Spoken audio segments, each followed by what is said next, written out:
Today I'm going to help Mom in the kitchen. We're going to make beef cutlet. Me and my sister is going to help Mom. For beef cutlet, we need beef. Then I think we need onion, chili, ginger, potato. What will be next? I don't know, but we will do it, okay? It's all ready on here. We're going to make it like a round shape. Then we are going to dip it in the egg.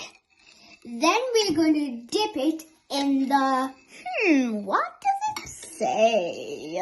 It's breadcrumbs. Oh, thank you, Mom. Okay. Okay. We